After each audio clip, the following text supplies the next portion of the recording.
Hey friends, I am hopping on today for a quick yoga snack. So the funny thing is, I haven't been able to do yoga for a couple of weeks and my body is really feeling it. I've been doing a lot of traveling and I've been doing a lot of sitting in cars. And so my hips and my low back are really tight. So don't you love it? We get to practice. We can't teach what we don't feel. We can't teach what we don't know. So we need to always be learners. We need to always be willing um, to realize there's always room for improvement, right? So just a really quick, short practice to warm up our low back, our hips, and just take some time to just breathe. So finding a comfortable spot on your mat, taking a nice deep full breath. Maybe you want to sit, maybe you want to lay down, whatever feels most beneficial to you. And just take a nice deep full breath in.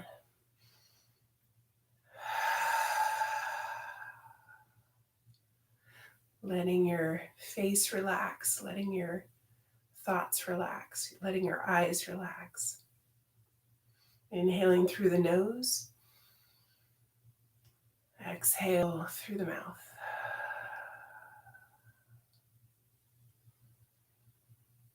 Continue exploring as you inhale and as you exhale. Notice where in your body you're feeling a little bit of tension.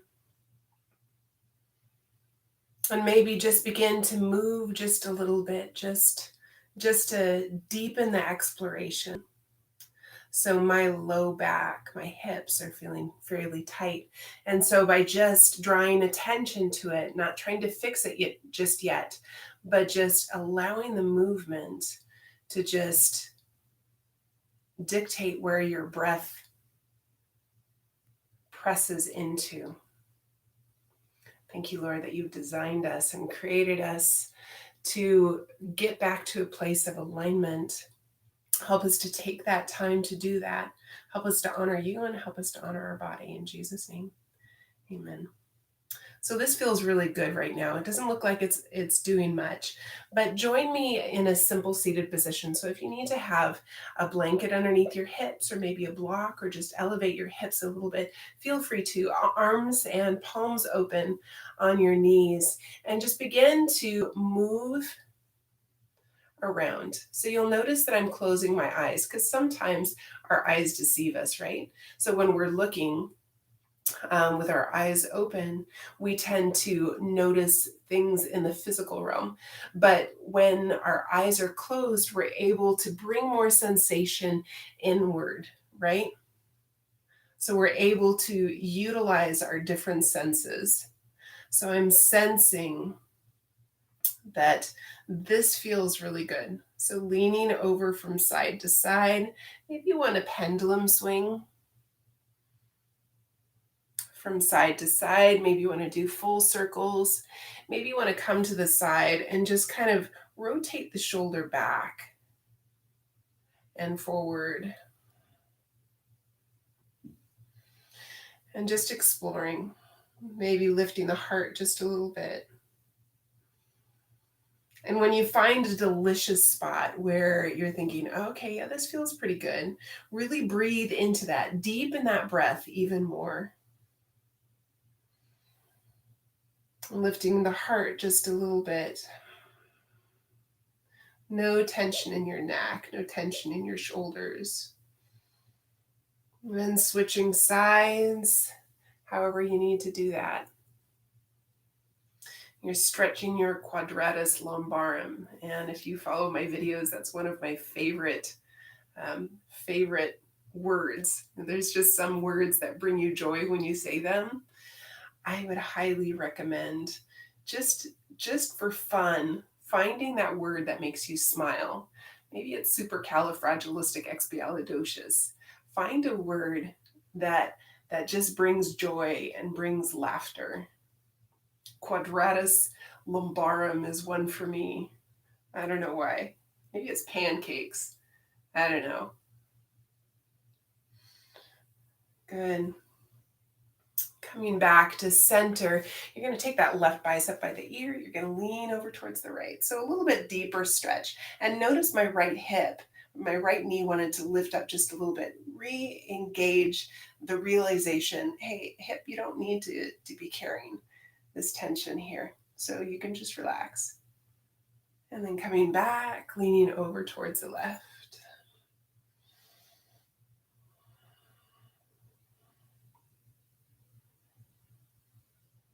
Good. Coming back to center, taking your left hand on your right knee, twisting your belly button towards that right hip crease. Now, I'm not trying to reach that right shoulder back. I'm honoring where my spine is today. And it's in the belly button, twisting the belly button towards the hip crease, lifting the heart, ears in line with the shoulders. Nice deep full breaths. Coming back to center, elongate the spine. Inhale, separating each vertebrae in your spine, and then twisting to the left. Right hand, left knee, belly button towards that left hip crease. And again, taking that tension out of that left knee, that left hip. Good. You'll notice that my mat is kind of dilapidated. This is my mat that I brought with me to immersion, where I became a whole yoga instructor. I often will say, coming back to center. No, I don't often say that. Walking your hands forward. I often say, I was born on my mat. And this is the mat I was born on, where I discovered freedom in movement, in breath, in reconciliation, in hope, in joy. So you're walking your hands forward just the extent where your shoulders want to roll down and roll forward. So you're really maintaining the integrity of the spine. Good. You're walking your hands back, and then you're going to take the opposite foot in front. So if you're in a butterfly position, just go ahead and bend over the legs again, or if your legs are in a wide open position, just be respectful of that, and then walking forward. But as for me, I'm switching my opposite leg in front, and then I'm walking my hands forward. This gives a really beautiful internal rotation or external rotation of the legs as we're leaning forward and stretching the back and the hips. Nice deep full breaths.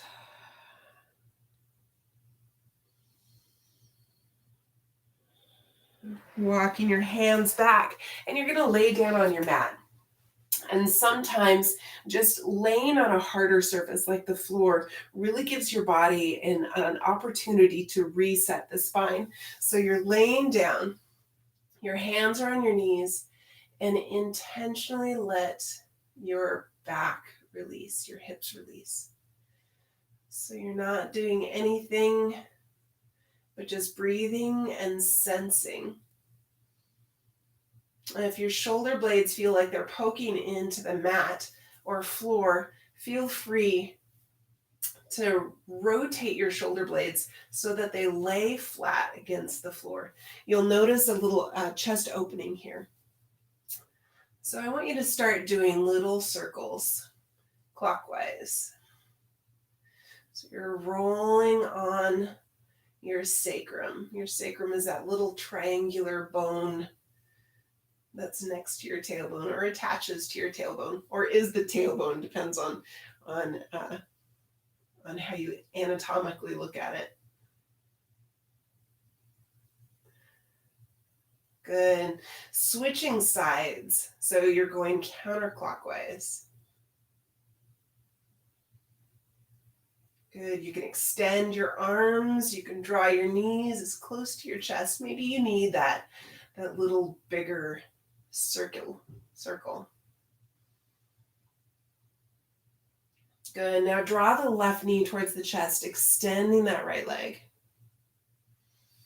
And I want you to just roll that knee and the hip around in the hip socket.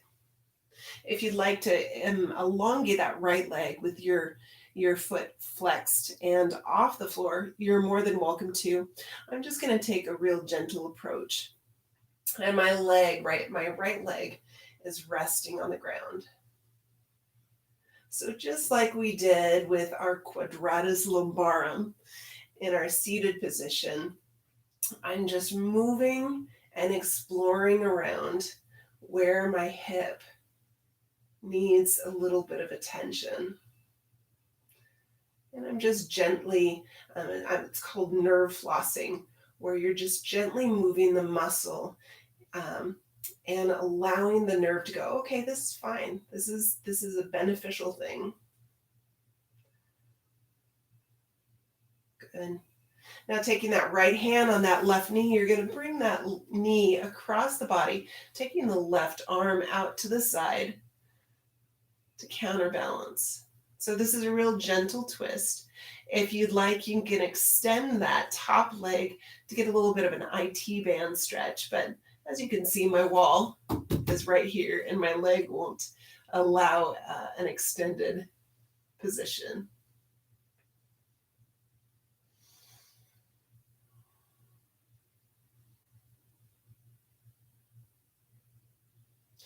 Good. Coming back to center, I want you to grab a strap or a belt or a tie, whatever you'd like. You can either maintain that right leg extended and flexed, or you can bend your knee. So that ball, that strap is on the ball of your foot. And what I want you to do is some pelvic tilts. So it's not a big movement, but you're dropping your tailbone down towards the mat, and then you're lifting your tailbone. So like a little mini cat-cow for your hips.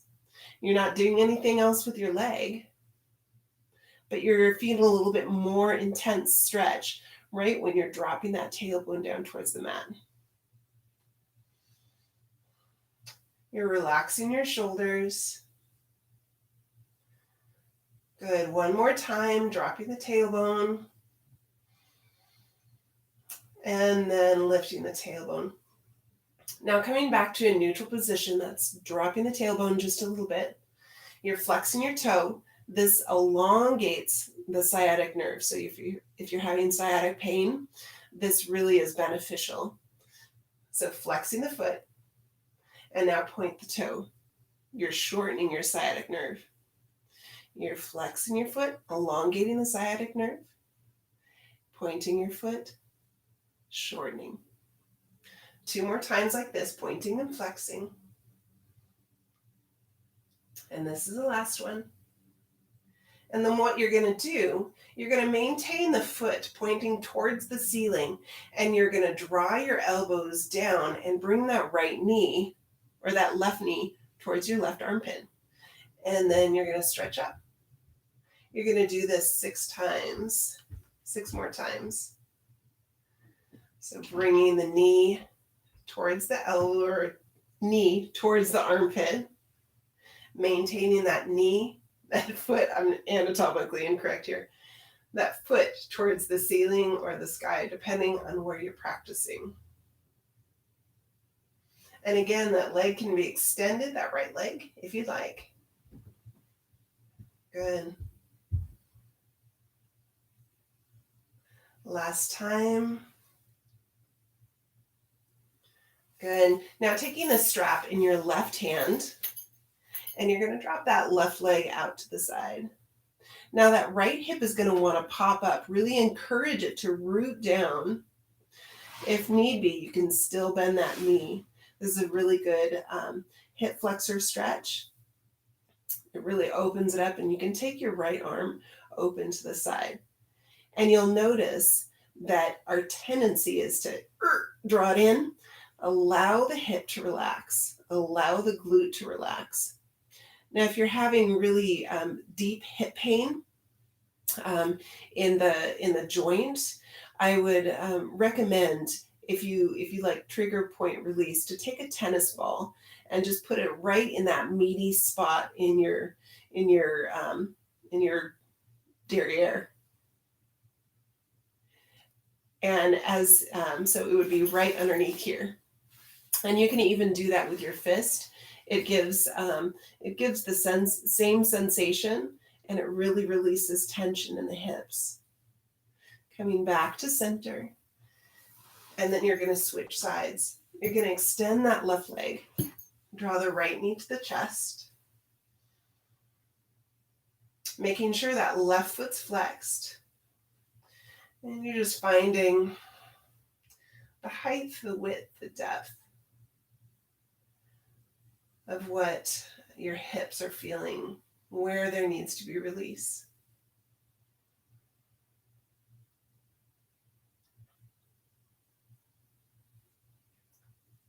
Good. Now taking that left hand on that right knee, if you need to stay there a little bit and explore a little bit, feel free to. You know where we're going. Taking that right arm out to the side, left hand, right knee. And like I said, you can always extend that top leg. You get a little bit deeper IT band stretch. And then you can gaze over your right shoulder.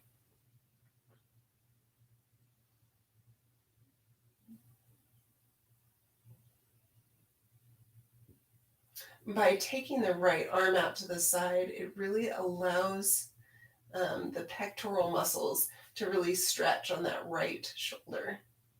And if you need, feel free to bend that right arm in a cactus arm. Get a little bit different stretch. Good. Coming back to center, taking that strap around your foot. And you're going to do those little pelvic tilts. So dropping the tailbone down and then lifting the tailbone. So a little mini cat-cow. So when you're doing cat-cow in a traditional tabletop position, it's the same movement. So you're leading with your pelvis. You're not leading with your back or your shoulders. You're leading with your pelvis. Good. One more time. And then you're going to come back to center. Really flex the foot, pressing the heel towards the ceiling. You're going to point, or you're going to flex, and you're going to point. Elongating the sciatic nerve, keeping that little tailbone, or keeping the tailbone pressed down just a little bit. Creating that space in the low back. So flexing the foot elongates the sciatic nerve. Pointing shortens. This relieves the tension in sciatic, for the sciatic nerve, that sciatic or that nerve glide. Okay, one more time. Flex the foot. Now bringing that right knee towards the right armpit. All right, I've got it anatomically correct now. So we're going to do it 6 more times and really try to take that, that knee out on the side of your body. And again, that left leg can be bent or extended, just making sure that foot's flexed. All right, last time. Good. Now taking that strap in your right hand, we'll see what the wall does for me. And then bringing that right leg out to the side. That was actually kind of nice. Now extending that left leg. It's kind of nice because I can use the wall as a stabilizer. So feel free whenever you're doing your practice, if you have a wall nearby, really utilize it to give you that extra support. So I'm not really having to do a lot here. I can even take my strap off and just hang out here, which is quite nice. Get a really beautiful, beneficial stretch. And again, I can take that left arm out to the side. And I'm just finding my breath. I'm dropping that tailbone down just a little bit. You'll feel that stretch in that left hip flexor as well. The more you root that left hip down in this stretch, the more it'll release some of that tension. Good. Coming back to center. And you're going to come into happy baby. So happy baby drops the knees towards the armpits on the outside of the body. The feet press up towards the ceiling, and you can take your hands on the outsides or on your thighs, or you can take them onto your big toes, or you can take your hands on the outside of your feet, whatever feels most comfortable. And you can just rock back and forth. This is really lovely for your low back, or actually for the length of your back. And you'll notice, or you might notice that my tailbone's kind of lifted. And I'm intentionally doing that. I'm just letting my body relax. I'm letting my body move how it wants to. And then I can work on the form that goes into a little bit deeper stretch. So what I mean by that, sometimes we just need the movement. We need the ability to release. And then we can work on the alignment, right? We have to realize that healthy tension between I need release, I need some relief, and now that I've got that relief, I need to be able to strengthen in the correct alignment. So now I'm going to come back and I'm going to reestablish dropping that tailbone down and then drawing my shoulders back and down. So I'm getting a little bit deeper stretch here, but now my body's prepared for it. I can even extend my legs if I'd like, or alternate either side. 2 more breaths here, drawing the shoulder blades back and down. And then I'm going to release that, bringing my knees together, my feet apart. And my knees are pressing together. The outsides of my feet are pressing into the mat. And I'm just going to take my arms above my head. I can either touch my fingers, or I can come into cactus arms, or maybe I want to grab either elbow or something like it. And I'm just going to breathe here. I'm dropping my tailbone down and allowing my body to relax.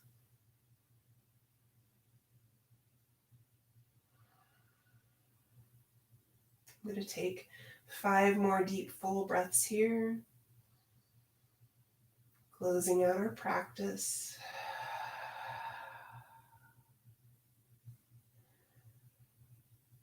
Taking notice of how my hips and my back feels now.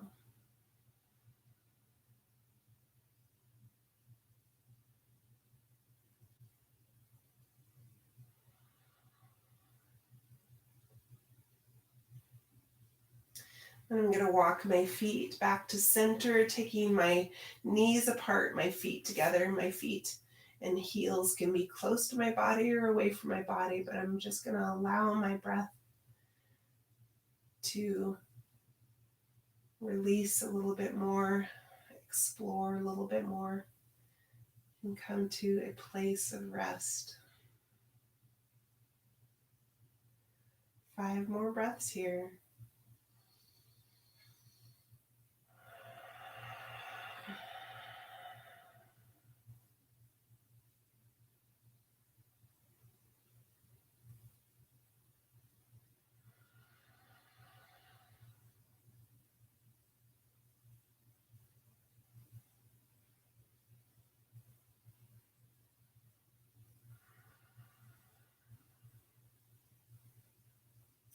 One more nice deep full breath, and then exhale through the mouth with a big sigh.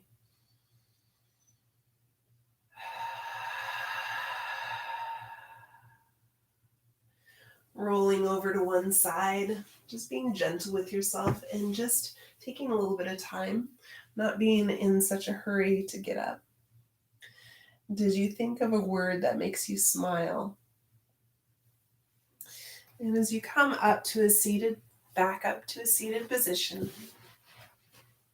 what word makes you smile?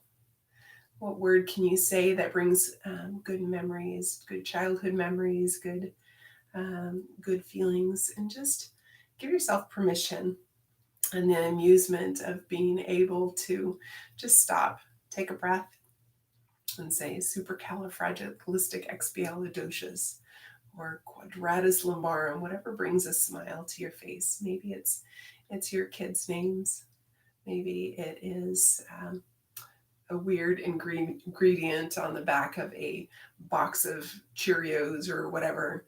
Just finding a word that when you say it just brings you delight and joy.